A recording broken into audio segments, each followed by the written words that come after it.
ஆறாம் கட்ட வாக்குப்பதிவில் குடியரசுத் தலைவர் திரௌபதி முர்மு டெல்லியில் வாக்களித்தார். குடியரசு துணைத் தலைவர் ஜெகதீப் தன்கர் மனைவியுடன் சென்று ஜனநாயக கடமையை நிறைவேற்றினார். பின்னர் பேட்டியளித்த அவர், வாக்களிப்பது கடமை மட்டுமல்ல, அதிகாரமும் இணைந்தது என்றார்.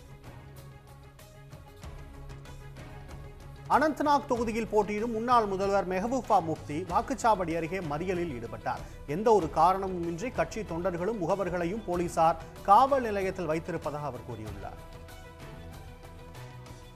மின்னணு வாக்கு எந்திரங்கள் தொடர்பாக ஒரு சந்தேக சூழலை உருவாக்க முயற்சி நடப்பதாக தலைமை தேர்தல் ஆணையர் ராஜீவ் குமார் கூறியுள்ளார். டெல்லியில் வாக்களித்த பிறகு செய்தியாளர்களிடம் பேசிய அவர், மக்கள் எவ்வாறு தவறாக வழிநடத்தப்பட்டார்கள் என்பதை ஒரு நாள் எடுத்துரைப்போம் என்றார்.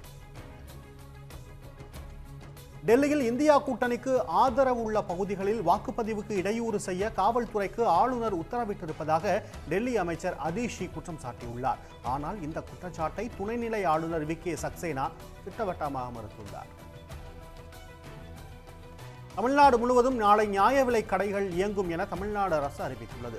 பொது விநியோக திட்ட பொருட்களை உரிய காலத்துக்குள் வழங்க வேண்டியுள்ளதால் வேலை நாளாக கருதப்படுவதாகவும் அதற்கு ஈடான விடுமுறை நாள் பின்னர் அறிவிக்கப்படும் என்றும் கூறப்பட்டுள்ளது.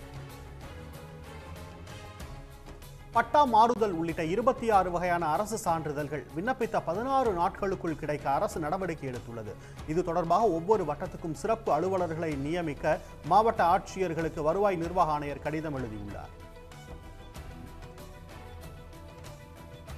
நெல்லையில் காங்கிரஸ் மாவட்ட தலைவர் ஜெயக்குமார் உயிரிழந்த வழக்கில் அவரது குடும்பத்தினர் பெருமாள்புரத்தில் உள்ள சிபிசிஐடி அலுவலகத்தில் விசாரணைக்கு நேரில் ஆஜராகினர். ஜெயக்குமாரின் மரணம் தொடர்பாக சிபிசிஐடி எஸ்பி முத்தரசி நேற்று சம்பவ இடத்தில் ஆய்வு மேற்கொண்டார். மே 28ஆம் தேதி வண்டலூர் உயிரியல் பூங்கா திறக்கப்படும் என அறிவிக்கப்பட்டுள்ளது. பள்ளி கல்லூரிகளுக்கு கோடை விடுமுறை என்பதால் செவ்வாய்க்கிழமையான அன்று பூங்கா திறந்திருக்கும் என தெரிவிக்கப்பட்டுள்ளது. சமயபுரம் மாரியம்மன் கோவிலில் உயர்நீதிமன்ற உத்தரவை மீறி ஒன்றிய இணையமைச்சர் எல் முருகன் படியில் நின்று தரிசித்தது சர்ச்சையை ஏற்படுத்தியுள்ளது. கடவுளை தரிசிப்பதில் பாகுபாடு கூடாது என 2018ஆம் ஆண்டு தீர்ப்பளித்த நீதிமன்றம் அம்மனை படியில் நின்று வணங்க அனுமதிக்க கூடாது என கூறியிருந்தது. கொடைக்கானலில் கோடை விழாவின் சிறப்பம்சமாக நட்சத்திர ஏரியில் சுற்றுலாத்துறை சார்பாக படகு போட்டி நடைபெற்றது. ஆண்கள், பெண்கள், கலப்பு இரட்டையர் என 3 பிரிவுகளில் நடைபெற்ற போட்டியில் சுற்றுலா பயணிகள் ஆர்வத்துடன் பங்கெடுத்தனர்.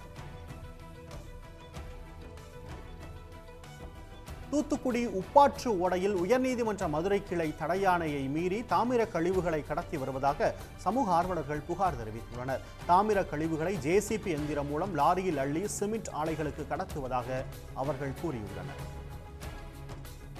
இந்தியாவில் நடைபெறும் சைபர் குற்றங்களில் 46% குற்றங்களுக்கு காரணமானவர்கள் கம்போடியாவில் உருவாவதாக cyber crime ADGP Sanjay Kumar தெரிவித்துள்ளார். தண்டலத்தில் தனியார் பொறியியல் கல்லூரியில் பேசியவர், இந்தியாவில் அதிக சைபர் கிரைம் காவல் நிலையங்கள் தமிழ்நாட்டில்தான் இருப்பதாக கூறினார். சர்வதேச புகழ்பெற்ற கான்ஸ் திரைப்பட விழாவில் முதன் முறையாக இந்தியாவைச் சேர்ந்த அனசூயா சென்குப்தா என்பவருக்கு சிறந்த நடிகைக்கான விருது வழங்கப்பட்டுள்ளது. பல்கேரிய இயக்குனரின் தி ஷேம்லெஸ் என்ற படத்தில் நடித்த இவர் மும்பையில் புரொடக்ஷன் டிசைனராகவும் பணியாற்றி வருகிறார். கார்த்தியின் 26வது திரைப்படம் குறித்த அறிவிப்பு மற்றும் முதல் தோற்றம் இன்று மாலை 5 மணிக்கு வெளியாகும் என அறிவிக்கப்பட்டுள்ளது. ஸ்டுடியோ கிரீன் தயாரிக்கும் இந்த படத்தை நலன் குமாரசாமி இயக்க உள்ளார்.